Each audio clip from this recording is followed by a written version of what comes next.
అందరికీ నమస్కారం. నా పేరు పర్ణిక కమలవాణి. నేను బెంగుళూరు నుంచి మాట్లాడుతున్నాను. మా ఊరు మంత్రాలయము. మేము బెంగుళూరులో ఉంటాము. సో, నాకు ఈ అవకాశం ఇచ్చిన సతీష్ గురువు గారికి నా హృదయపూర్వక ధన్యవాదాలు. ఈ ఆత్మజ్ఞానం యొక్క సబ్జెక్ట్‌ని గురువుగారు నాకు చెప్పారు. మీరు చెప్పండమ్మా అనేసి. నేను గురువుగారి సలహాల మేరకు నేను ఈ ఆడియోస్ అన్నీ నేను చెప్పగలిగాను. 7 పార్ట్స్‌గా ఆడియోస్ చేశాను నేను. ఈ ఆత్మజ్ఞానం సబ్జెక్ట్ గురించి. ముందుగా సతీష్ గురువు గారికి నా హృదయపూర్వక నమస్కారాలు. సతీష్ గురువు గారు కర్నూలు జిల్లాలో ఉంటారు. ఆయన ఏ3 ధ్యాన సాధన అనే కాన్సెప్ట్‌ని ఇంట్రొడ్యూస్ చేశారు. ఈయన యొక్క సంస్థ వచ్చేసి ఆధ్యాత్మిక అక్షయామృతం అనే దాన్ని నిర్వహించారు. ఆ సంస్థలో ఏ3 ధ్యాన సాధన గురించి చాలా చక్కగా మాకు వివరించారు. నేను సార్ గారి దగ్గర, గురువు గారి దగ్గర నేను నేర్చుకున్నాను. లెవెల్ 1, లెవెల్ 2 కంప్లీట్ చేశాను. సో, ఈ ఆత్మజ్ఞానం గురించి తెలుసుకోవడం వల్ల మనకు ఆరోగ్యము, మనశ్శాంతి, తృప్తి, ఆనందము ఇవన్నీ మనకు కలుగుతాయి. ఆ ధ్యానం యొక్క సాధన మనం చేయడం వల్ల. కాబట్టి ప్రతి ఒక్కరూ ఈ అవకాశాన్ని ఉపయోగించుకోవాలని కోరుకుంటున్నాను. హరి ఓం. శ్రీ గణేశాయ నమః. శ్రీ సరస్వత్యై నమః. శ్రీ గురుభ్యో నమః. గురువుగారైన సతీష్ గురువు గారికి నా నమస్కారములు. లాస్ట్ క్లాస్లో మనము ఆత్మజ్ఞానం గురించి చాలా వివరాలు, మనం సాధన పద్ధతులను మనం తెలుసుకున్నాము. కోరికలు అనేవి ఎలాంటివి, వింత విచిత్రాల ఆకర్షణ నుంచి మనం ఎలా బయటపడాలి. సో, ఆత్మజ్ఞానం తెలుసుకుంటే పని చేసేటప్పుడు నాణ్యత పెరుగుతుందా, సో ఈ పురుష ప్రయత్నంతో మనం ఎందుకు ఆత్మజ్ఞాన సాధన చేయాలి అనేటువంటి అంశాలు ఎన్నో మనం తెలుసుకున్నాం. ఇక ఈ క్లాస్లో మనం ఆత్మజ్ఞానం తెలుసుకున్న తర్వాత ఎలా ఉండాలి, సో ఈ జ్ఞానం తెలుసుకున్న తర్వాత మీ ఆలోచనలలో మార్పులు ఏ విధంగా మనం గమనించుకోవాలి. సో, ఆత్మజ్ఞానాన్ని ఆచరణలో చేసేటప్పుడు అతి తెలివి ప్రదర్శించకూడదు. ఒత్తిడి తగ్గాలంటే కర్తృత్వం వదిలేయాలి. జ్ఞానికి అజ్ఞాని యొక్క దృష్టికోణం ఏ విధంగా ఉంటుంది. సో, ఉద్దేశపూర్వకంగా మనము లక్ష్యాలని, గోల్స్ని పెట్టుకోవద్దు. సో, ఎందుకు ప్రారంధం నుంచి మనం తప్పించుకోలేము. ఎలా అందరూ ఎందుకు ఆత్మజ్ఞానాన్ని తెలుసుకోలేకపోతున్నారు, కొందరు మాత్రమే తెలుసుకోగలుగుతున్నారు. సో, ఇటువంటి అనేక అంశాలను మనం ఈ క్లాస్లో మనం చర్చించుకుందాము. ముందుగా ఆత్మజ్ఞానం తెలుసుకున్న తర్వాత మనం ఎలా ఉండాలి అంటే, నిరంతరం నేను బ్రహ్మం, సర్వం బ్రహ్మం అని, అన్ని పనులు బ్రహ్మంలోనే, బ్రహ్మమే చేస్తుంది. అలాగే ఈ శరీరాన్ని పరికరంగా కూడా చేస్తుంది అనే ఆలోచన ఉండాలి. ఇదంతా సర్వం బ్రహ్మమయము, అన్ని పనులు బ్రహ్మంలోనే జరుగుతున్నాయి, ఇదంతా బ్రహ్మ పదార్థము అని మనం ఎప్పుడు ఎరుకతో మనము ఆలోచించుకుంటూ ఉండాలి. కొత్తలో ప్రతిసారి బ్రహ్మార్పణం చేయలేకపోతే రోజుకొకసారి అయినా ఈ శరీరమే నేను అనే భావనతో చేసిన పుణ్యపాపం మొత్తం బ్రహ్మార్పణం చేస్తున్నాను అని మనం అనుకోవాలి. ఏమనుకోవాలి? ఈ శరీరమే నేను అనే భావనతో చేసిన పాపపుణ్యాలు మొత్తాన్ని నేను బ్రహ్మార్పణం చేస్తున్నాను, కృష్ణార్పణం చేస్తున్నాను అని మనం రోజుకి కనీసం ఒక్కసారైనా అనుకోగలిగితే మనం ఆత్మజ్ఞాన స్థితిలో ఉన్నట్టు. అంటే కొన్ని రోజులు మొదట్లో నేను బ్రహ్మాన్ని, కానీ నేను శరీరం అనే భావనతో ఈరోజు చేసిన సర్వం పుణ్యం పాపం బ్రహ్మార్పణం చేస్తున్నాను అని అనుకోండి. ఇక శరీర ధర్మం, సృష్టి ధర్మంను ఆత్మజ్ఞానాన్ని కలపవద్దు. శరీర ధర్మాన్ని, సృష్టి ధర్మాన్ని. ఓకే, అంతా బ్రహ్మమే కదా అని బంగారు షాప్లో ఉన్న బంగారం నాది అనకండి. కారం నేనే కదా అని నోట్లో పోసుకొని కారం ఏమీ కాదు అనకండి. మురికి నేనే అయినా అది శరీరానికి అంటుకుంటే రోగాలు వస్తాయి. సూక్ష్మజీవులకి నీవు బ్రహ్మమని తెలియదు. కాబట్టి వాటి పని అవి చేసి రోగాన్ని కలిగిస్తాయి. సో కాబట్టి శరీర ధర్మము, ఈ యొక్క సృష్టి ధర్మము, ఈ రెండు చూసుకోవాలి. ఓకే. నెక్స్ట్, ప్రారబ్ధం ప్రకారం ఈ శరీరానికి ఏమి దక్కాలో పుట్టినప్పుడే నిర్ణయం అయ్యింది. ప్రాప్తమైనది ఎట్టి పరిస్థితులలో అయినను వస్తుంది. ఎందుకంటే ప్రారబ్ధంలో లేనిది ఎంత ప్రయత్నం చేసినను రాదు. అలాగే అది వాసనగా మారును. ప్రారబ్ధం ప్రకారం కారు, ఇల్లు, మంచి భోజనం తినే యోగం ఉంటే అనుభవించండి. కానీ అవి అన్నీ బ్రహ్మమే, నేనే, బ్రహ్మంలోనే జరుగుతున్నాయి. అంటే కారు వచ్చింది సంతోషమే, కారు అమ్మేయాల్సి వచ్చింది సంతోషమే, పెద్ద ఇల్లులో ఉండాలి సంతోషమే, పూరి గుడిసెలో ఉండాలి సంతోషమే. అంటే అంతా బ్రహ్మమైనప్పుడు సుఖము దుఃఖము అంతా ఒకేలా చూడాలి. ఇది మనస్సులో ఉండాలి. ఇది మనస్సులో మనకు నాటుకుపోవాలి. సో ప్రారబ్ధం ప్రకారం ఈ శరీరానికి ఏమి దక్కాలో అది పుట్టినప్పుడే మనకు నిర్ణయించబడి ఉంటుందన్నమాట. సో కాబట్టి ప్రాప్తం అయినది ఎట్టి పరిస్థితుల్లో అయినా వస్తుంది. అది మన ప్రాప్తంలో ఉంటే ఏ విధంగా అయినా సరే అది మన దగ్గరికి, మన కాళ్ళ దగ్గరికి వచ్చి చేరుతుంది. అదే లేదు అంటే నువ్వు ఎంత ప్రయత్నం చేసినా, ఎంత కొట్లాడినా, ఎంత కొట్టుకున్నా మనకు ప్రారంభంలో లేకుంటే రాదు. సో అది కాక అది మళ్ళీ ఏమవుతుంది, అది మన కోరికగా మిగిలిపోయి, వాసనగా మిగిలిపోయి నెక్స్ట్ జన్మ తీసుకోవడానికి అది అనుకూలంగా మారిపోతుంది అన్నమాట.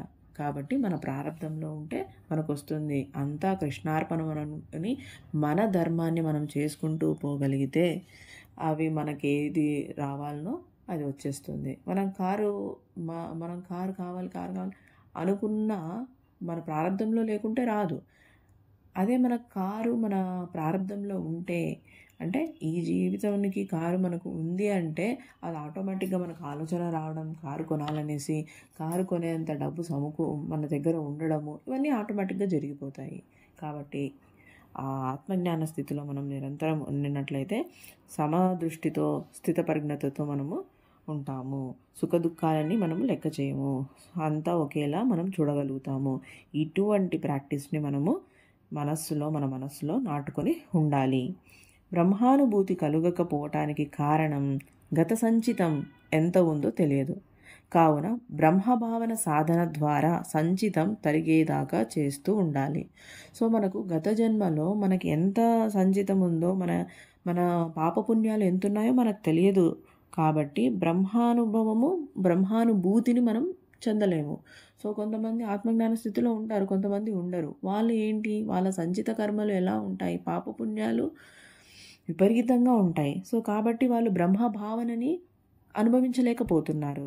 సో బ్రహ్మభావన సాధన ద్వారా మనం ఎప్పుడైతే బ్రహ్మానుభవాన్ని, ఆత్మానుభవాన్ని మనం సాధన ద్వారా మనం తెలుసుకున్నట్లయితే, మనం ప్రాక్టీస్ చేసినట్లయితే ఆ యొక్క సంచితము కూడా తరిగిపోతుంది అనమాట. సంచితం తరిగేదాకా మనం చేస్తూ ఉండాలి. ఏంటి, ఆత్మజ్ఞాన స్థితిలో ఉండాలి. ఇదంతా బ్రహ్మమయం అనే భావనలో ఉండాలి. సుఖ దుఃఖాలకు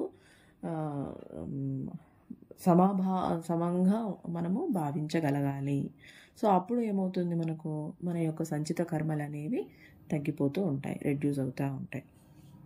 ఇక నేను బ్రహ్మం, ఆత్మ, దేవుడు, నా సృష్టి ధర్మం నిర్వహించడానికి ఈ భూమిపై పుట్టాను.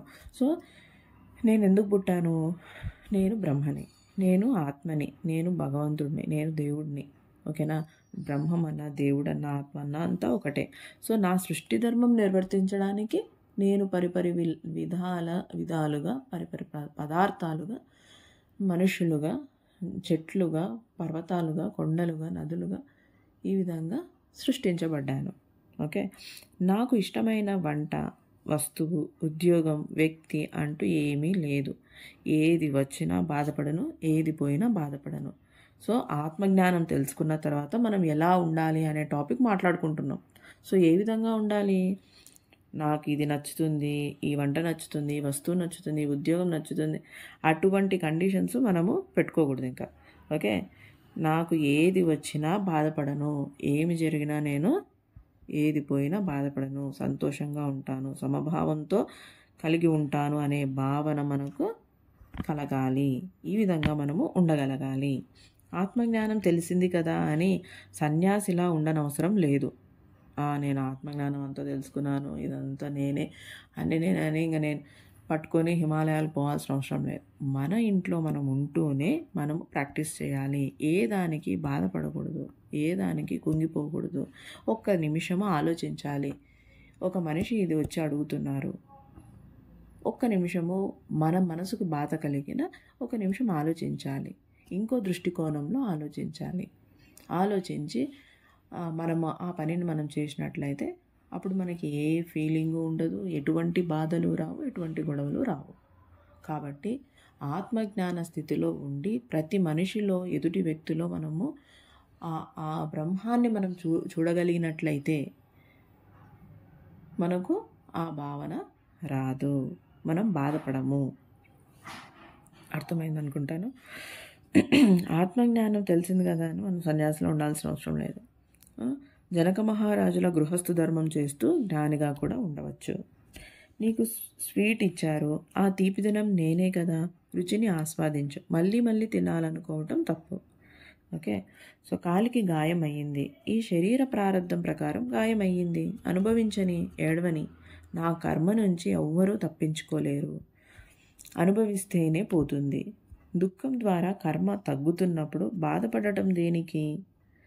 సో ఫర్ ఎగ్జాంపుల్ నాకే అయ్యింది, కాలికి ఆనెల్లు అంటారు కదా, అది అయింది, సర్జరీ, ఫుడ్ కాన్ సర్జరీ అయ్యింది. దాని పక్కనే మళ్ళీ ఇంకొక ఆనె అనేది స్టార్ట్ అయ్యింది. అప్పుడు నేను అనుకున్నాను, బాధపడుతున్నాను, కానీ మెడిటేషన్లో కూర్చున్నప్పుడు అనిపించింది, భగవంతుడా, ఇది ఈ ప్రారంధంలో ఉంది కాబట్టి నేను ఏ కర్మ చేశానో ఇప్పుడు ఈ ఫలితాన్ని అనుభవిస్తున్నాను, ఈ బాధను అనుభవిస్తున్నాను, ఈ శరీరం అనుభవించని, కానీ ఈ నొప్పిని తట్టుకునే శక్తిని ప్రసాదించు స్వామి అని నేను ధ్యానంలో స్వామిని ప్రేయర్ చేశాను, స్వామిని వేడుకున్నాను. సో అటువంటి స్థితి నాకు వచ్చిందని సంతోషపడుతున్నాను. అంటే అదే చెప్తున్నారు, ఏమని, కాలికి గాయమయ్యింది, ఈ శరీర ప్రారంధం ప్రకారం గాయమయ్యింది, అనుభవించని, ఏడవని. అప్పుడేమవుతుంది, ఆ ప్రారంధం అనేది తగ్గిపోతుందన్నమాట.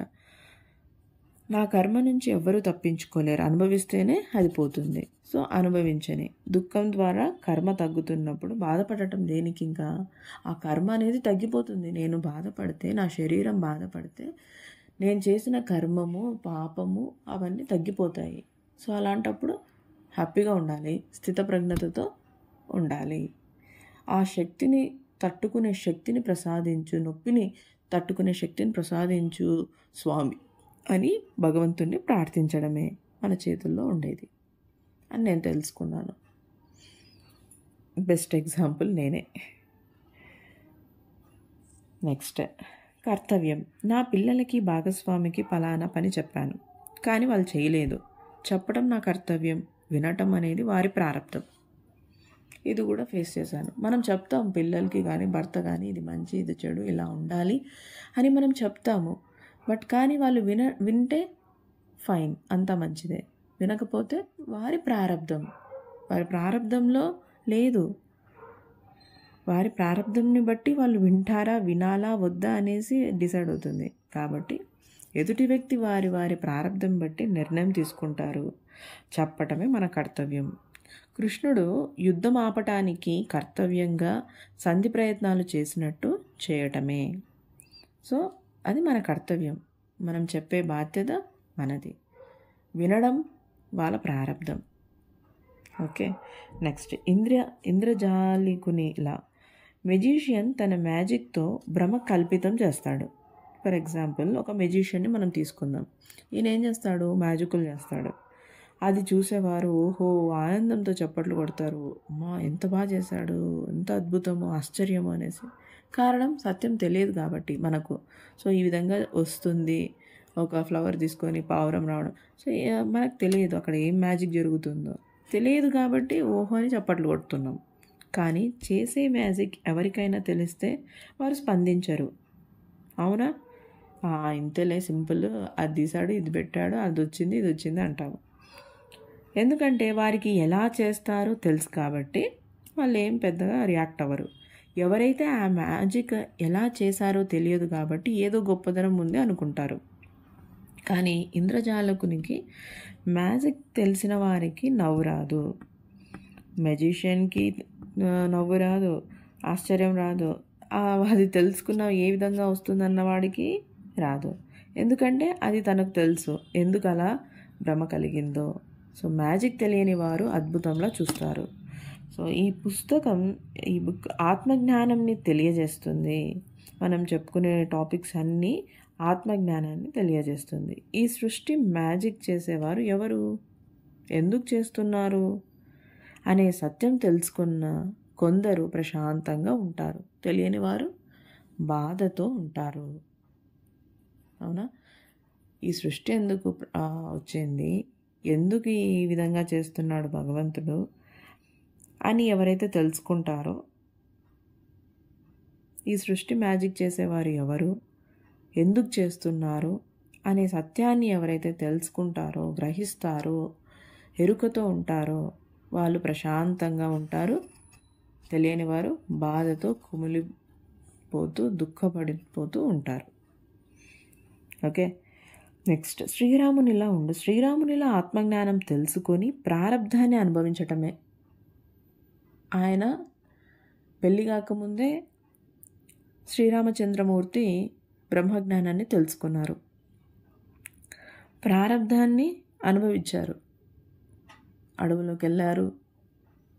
ఇవన్నీ చాలా, సీతమ్మను పోగొట్టుకున్నారు. ఇవన్నీ ప్రారబ్ధాన్నే అనుభవిస్తూ వచ్చారు ఆయన. కాబట్టి శ్రీరామునిలా ఆత్మజ్ఞానం తెలుసుకొని ప్రారబ్ధాన్ని అనుభవిస్తే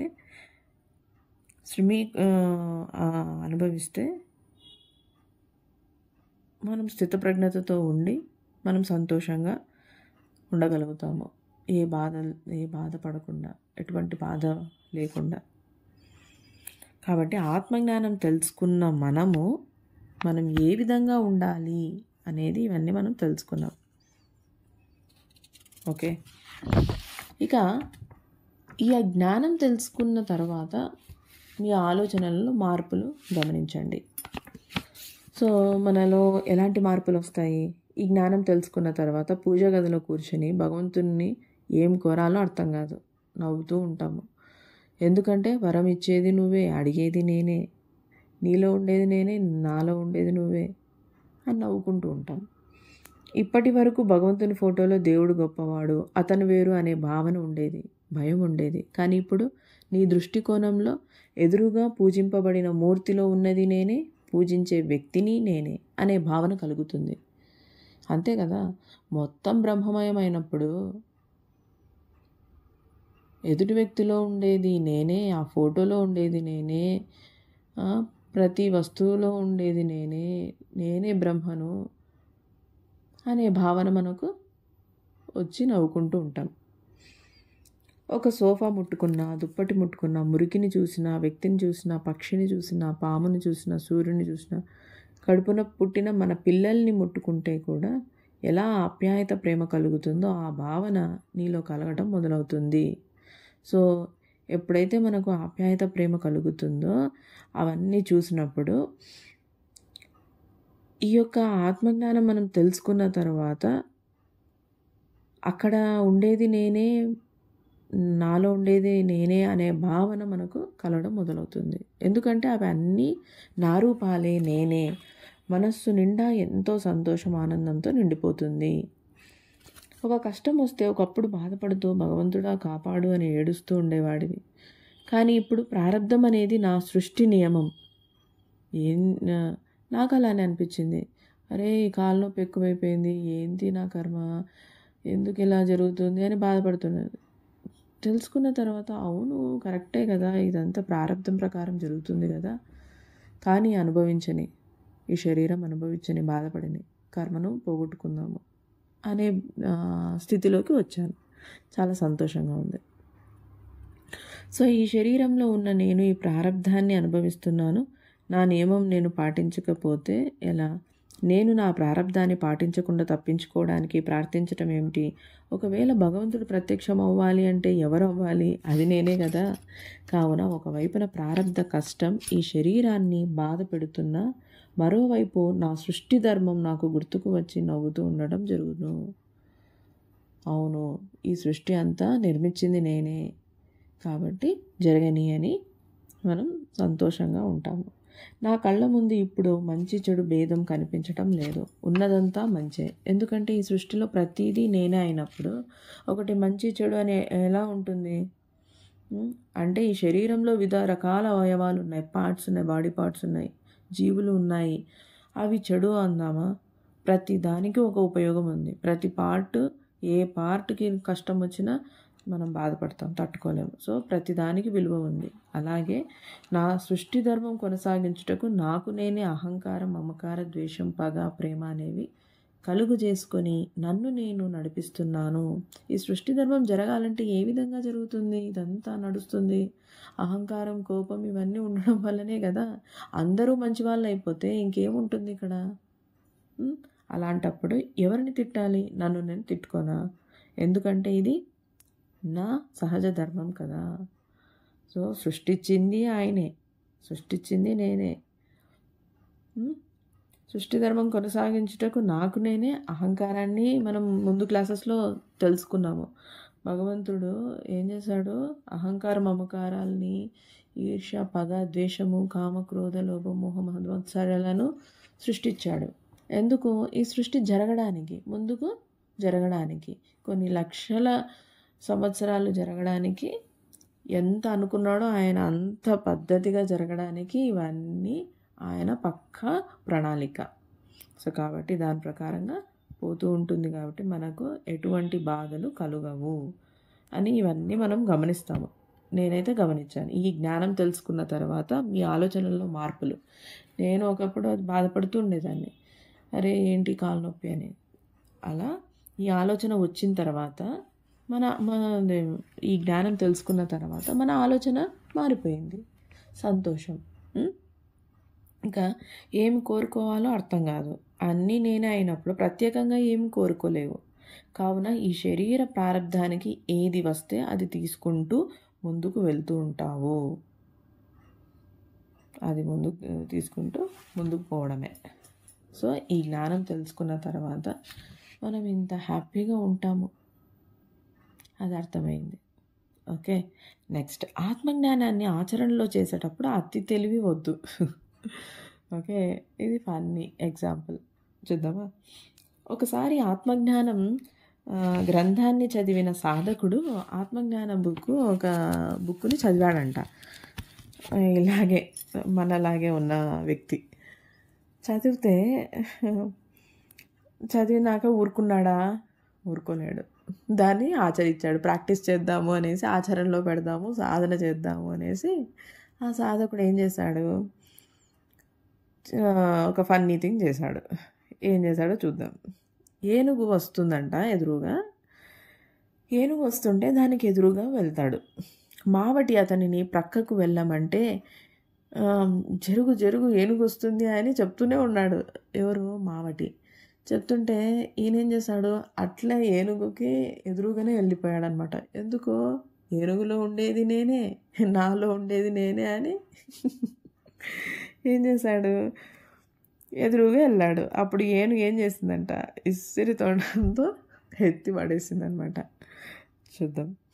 ఏనుగు వస్తుంటే దానికి ఎదురుగా వెళ్తాడు. మావటి అతనిని ప్రక్కకు వెళ్ళమంటే ఏనుగులో గల నేను, శరీరంలో గల నేను ఒక్కటే అన్నాడు. ఓకే, ఏనుగు అతనిని తొండంతో విసిరి కొట్టింది. దూరంగా పడి మూలుగుతుంటే ఆ మావటి మళ్ళీ అడుగుతాడు, నేను చెప్తున్నా ప్రక్కకి ఎందుకు వెళ్ళలేదు అని అంటాడు. మావటి, నేను చెప్తున్నా కదా భయ్యా, జరుగు జరుగు పక్కకి వెళ్ళు అని, అయినా ఎందుకు వినట్లేదు అని అంటే, అందుకు ఆ సాధకుడు, ఈ శరీరంలోని నేను, ఏనుగులో గల నేను ఒక్కటే కదా అని అంటాడంట. మెల్లగా తెలుసుకున్నవాడు అట్లా అన్నాడంట. అప్పుడు మావటి అన్నాడంట, చూడు మావటి ఎంత ఆత్మజ్ఞానం ఉందో. అప్పుడు ఆ మావటి, నేను కూడా చెప్పాను కదా ప్రక్కకు తప్పుకోమని, మరి నా శరీరంలో నేను కనపడలేదా అని అడిగాడు మావటి. కావున సర్వవ్యాప్త నేను దృష్టికోణంలో చూసేటప్పుడు ఇలాంటి తప్పుటడుగులు పడకుండా సర్వాన్ని నేనుగా చూడాలి. సరే, ఏనుగులో ఉండేది నేనే అనేసి నాలో ఉండేది నేను ఏనుగు ఎదురుగా పోతే ఎలా? పక్కన వాడు చెప్తున్నాడు కదా మావటి ఆయన, జరుగు జరుగు అని, ఆయనలో చూడలేదు, ఏదో ట్రై చేద్దామని పోయినాడు. అలా ఏనుగు తొండంతో ఇసిరి కొట్టిందనమాట. అలా ఫన్నీగా ఉంటాయి. సో కాబట్టి ఈ ఆత్మజ్ఞానాన్ని మనం ఆచరణలో పెట్టేటప్పుడు, మనం సాధన చేస్తున్నప్పుడు అతి తెలివి యూస్ చేసి ఇలాంటి పిచ్చి పనులు చేయకూడదు. ఓకే.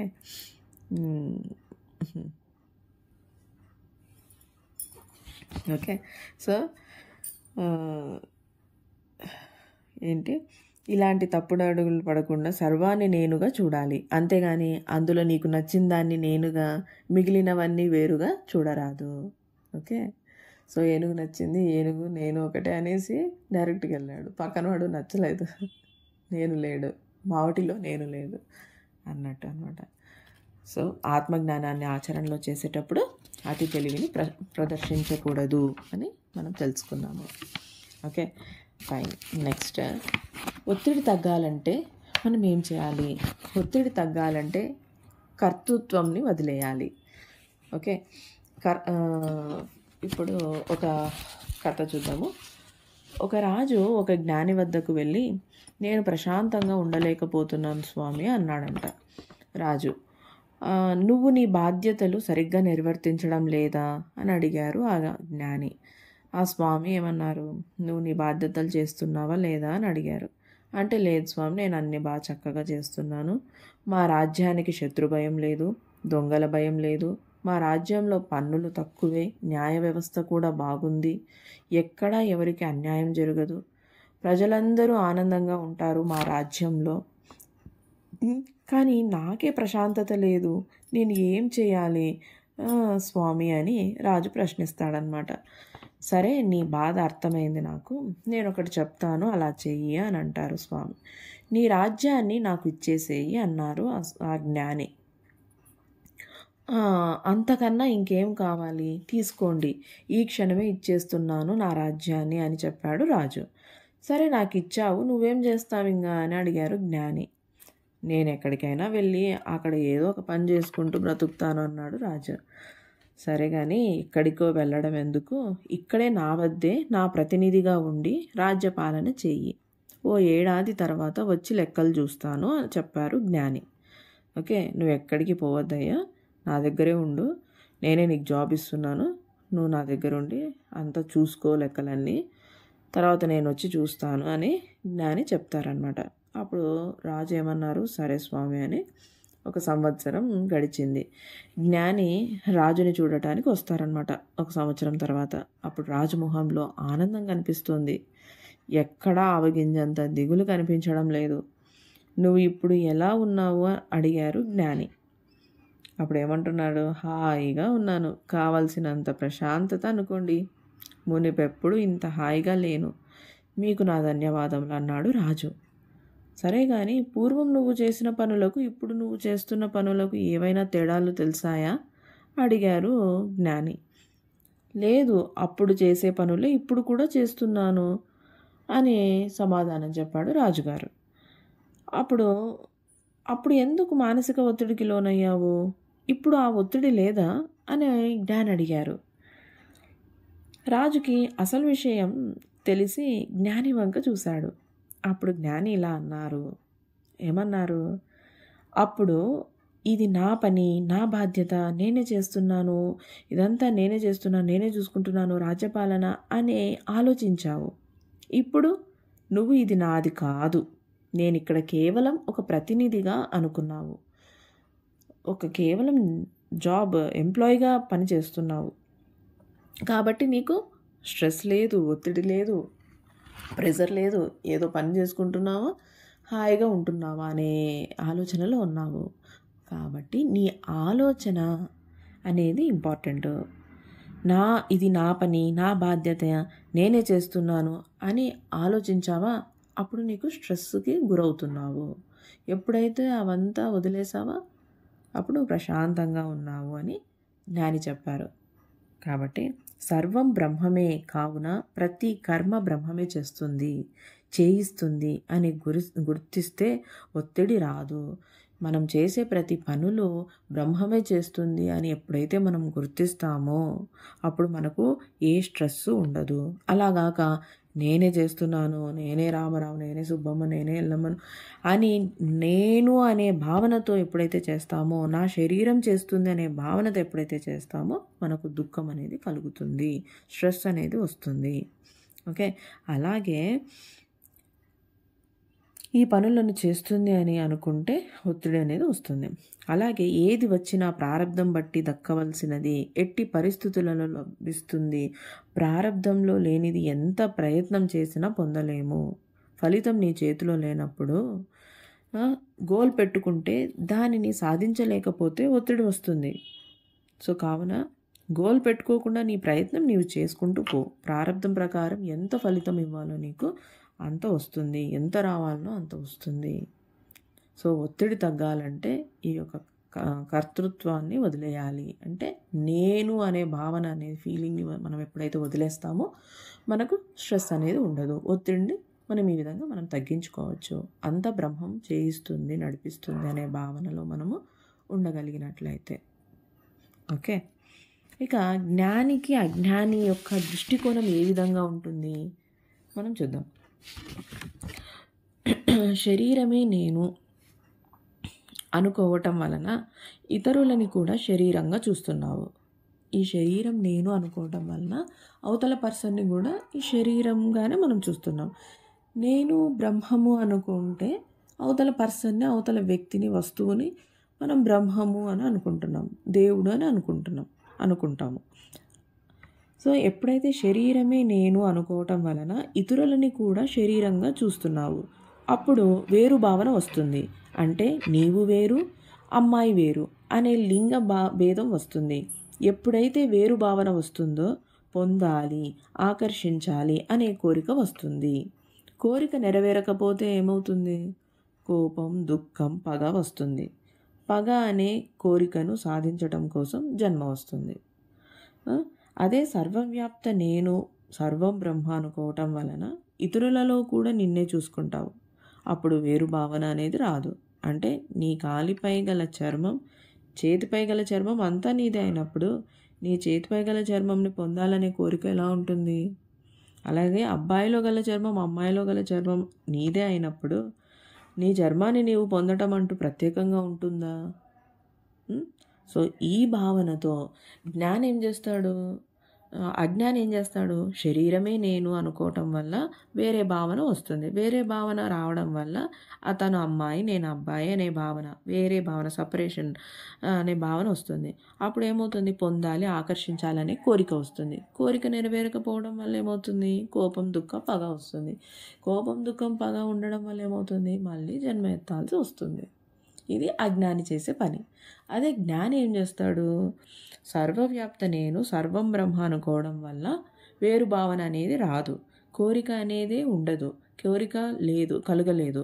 కోరిక లేదు అంటే దుఃఖము లేదు, దుఃఖం లేకుంటే జన్మ లేదు. ఓకే, సో ఈ విధంగా జ్ఞాని అజ్ఞాని యొక్క దృష్టి ఏ విధంగా ఉంటుంది అనేది మనం చూసాము. ఇక ఉద్దేశపూర్వకంగా గోల్స్ పెట్టుకోవద్దు, ఫలితాలు ఆశించవద్దు. అంటే మనం అదే పనిగా మనం పెట్టుకోకూడదు ఉద్దేశపూర్వకంగా. ఎందుకు లక్ష్యం పెట్టుకోకూడదు? ప్రారంధం అంటేనే తప్పక అనుభవించాల్సినవి. ఒక వ్యక్తి యొక్క ప్రారంధంలో కారు కొనే యోగం లేదు అనుకో, ఇప్పుడు అతను కారు కొనాలనే కోరిక పెట్టుకుంటే అది ఈ జన్మలో తీరకపోవటం వల్ల ఏమవుతుంది? మనం ముందుగా డిస్కస్ చేసినాం, అది వాసనగా తీరి కోరికగా మారి ఆ కోరిక కోసం మళ్ళీ జన్మ ఎత్తాల్సి వస్తుంది. ఒకవేళ కారు కొనే యోగం ఉంటే నీవు లక్ష్యం పెట్టుకోకపోయినా ఆ సమయానికి ఆలోచన వచ్చి వెంటనే అన్ని పనులు జరిగిపోతాయి, కారు అనేది వచ్చేస్తుంది. అది నేను ఏమీ చేయను, మెదలకుండా ఉంటాను అంటే ప్రారంధం అంటేనే అనుభవించేలా చేసేది. ఓకే, నీవు మెదలకుండా ఉన్న ఆ సమయానికి ఆలోచన వచ్చేలా చేస్తుంది. ఓకే, నీవు ఎంత ఆలోచించవద్దు అని అనుకున్నా విచిత్రంగా ఆ ఆలోచన పైకి వచ్చి ఆచరణ అయ్యేలా చేస్తుంది. ఓకే, ఒత్తిడికి కారణం ఏంటి? తన ప్రారంధంలో లేని పనులను చేయాలని సాధించాలని అనుకోవడం ఒత్తిడికి కారణం. ఇక ప్రస్తుతం ఏమైతే ఆచరణలో చేస్తున్నామో అవి అన్నీ ప్రారంధాలే. మనం ఏమేం చేస్తున్నామో అవన్నీ మన ప్రారంధం ప్రకారం జరుగుతున్నాయి. ఫలితం అనేది బ్రహ్మం ఇవ్వాలి. శరీరం నేను అనే భావనతో చేస్తే అనుకున్న ఫలితం వస్తుందో రాదో అనే ఒత్తిడి ఉంటుంది. నేను అనే భావనతో మనం ఎప్పుడు చేయకూడదు. ఓకే, ఇంకా ప్రారంధం నుంచి మనం తప్పించుకోలేము. ఇప్పుడు ఎగ్జాంపుల్, నేను ఆఫీస్కి లేట్గా వెళ్ళి తిట్లు తినాలనేది చెడు కర్మ ప్రోగ్రామ్ అయితే, సో టిఫిన్ తిని డ్రెస్ వేసుకొని బైక్ పై వెళ్తూ ఫోన్ వస్తే చెట్టు కింద ఆగాను. కాకి రెట్టేసింది, అది చెడు కర్మ. కాకి తన కర్మకు సహాయం చేసింది. ఇంటికి వచ్చి మరో డ్రెస్ వేసుకొని వెళ్తున్నప్పుడు అనుకోకుండా ట్రాఫిక్ జామ్ వలన మరో అరగంట ఆలస్యం అవ్వటం. ట్రాఫిక్ జామ్ తన కర్మకు సహాయం చేసింది, కాకి తన కర్మకు సహాయం చేసింది, ట్రాఫిక్ జామ్ సహాయం చేసింది. ఆలస్యంగా ఆఫీస్కి వెళ్ళటం, అనుకోకుండా ముఖ్యమైన మీటింగ్ పెట్టడం, దానికి హాజరవనందుకు బాస్ వలన తిట్లు. సో బాసు హెల్ప్ చేశాడు తన కర్మకు. కాకి, ట్రాఫిక్ జాము, బాసు తన కర్మకు సహాయం చేశాడు. వీళ్ళందరూ సహాయం చేయడం వల్ల ఏమైంది? కర్మ ఎప్పుడు పోతుంది అంటే అనుభవిస్తేనే పోతుంది. అంటే బాస్ తిట్లకు బాధపడాలి, అప్పుడే పోతుంది. సో బాస్ తిడితేనే కదా తన యొక్క కర్మ అనేది పోతుంది.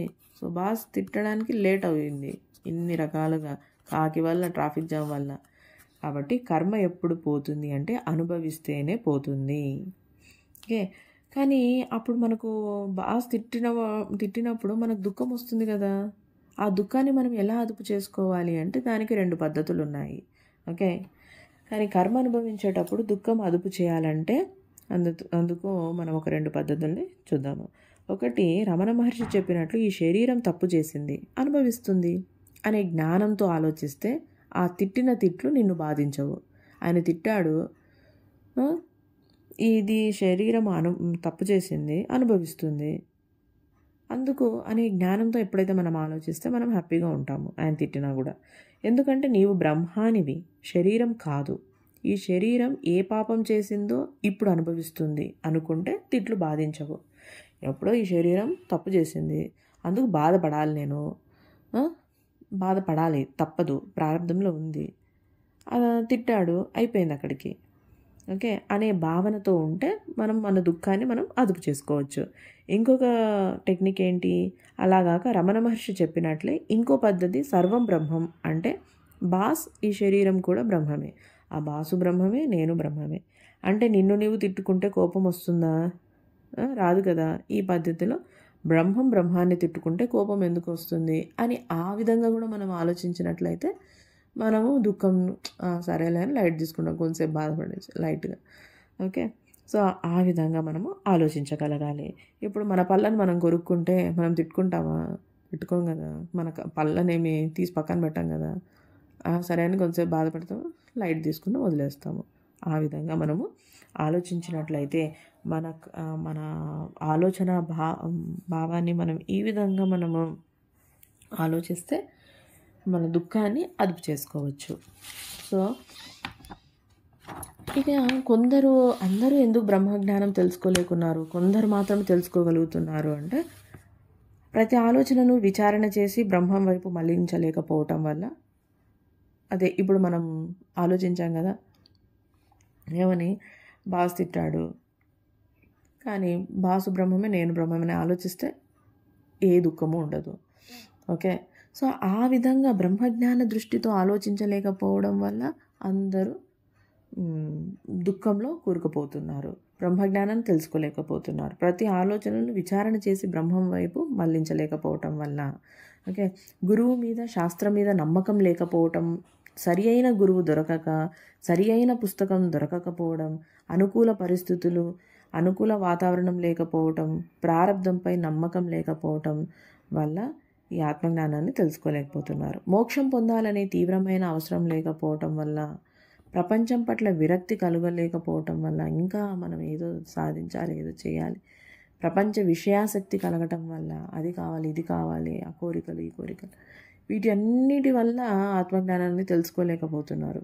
దుఃఖం ఎక్కువ కాలం లేకపోవటం వలన, ప్రారంధంలో ఎక్కువ సుఖాలు ఉండడం వల్ల ఏముందిలే, నేను హ్యాపీగా ఉన్నాను, సంతోషంగా ఉన్నాను, నా అంతటి వాడు లేడు అనే భావనలో ఉండడం వల్ల, తీవ్రమైన కష్టం కలగకపోవడం వలన, సాధనా బలం తక్కువ ఉండడం వల్ల, ఇంతకుముందే భక్తి కర్మ సాధన పూర్తి అవ్వకపోవటం వల్ల వీళ్ళు ఆత్మజ్ఞానాన్ని తెలుసుకోలేకపోతున్నారు.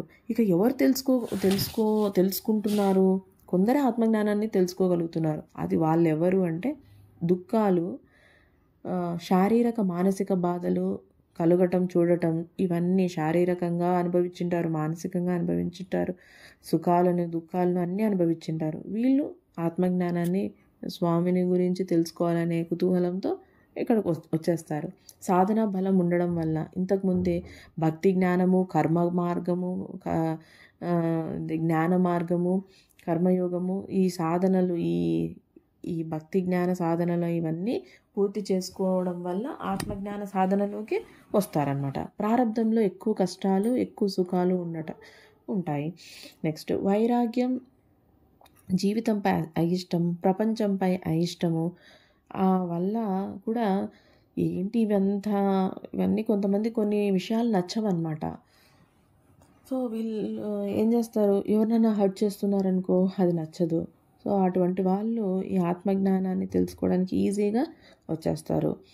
అనిత్యం, దుఃఖంతో కూడినదే ప్రపంచమని తీవ్రంగా ఆలోచించటం, గుర్తించడం, వాళ్ళు ఎరుకగా డీప్గా అనలైజ్ చేయడం వల్ల వాళ్ళు తొందరగా ఆత్మజ్ఞానాన్ని, బ్రహ్మం గురించి తెలుసుకోవాలనేటువంటి మార్గంలో బ్రహ్మజ్ఞానంలోకి వచ్చేస్తారు. ఓకే. ముముక్షత్వము తీవ్రమైన అవసరం, మోక్షం పొందాలనే తీవ్రమైన కోరిక, దుఃఖం నుంచి విముక్తి పొందాలనే కోరిక.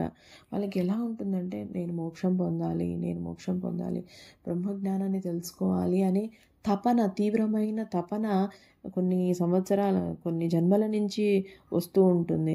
సో ఆ తీవ్రమైన తపనతో వాళ్ళు ఆత్మజ్ఞానాన్ని తెలుసుకోవడానికి ప్రయత్నం చేస్తారు. ఆ ప్రయత్నం సఫలీకృతం అవుతుంది ఏదో ఒక గురువు ద్వారా.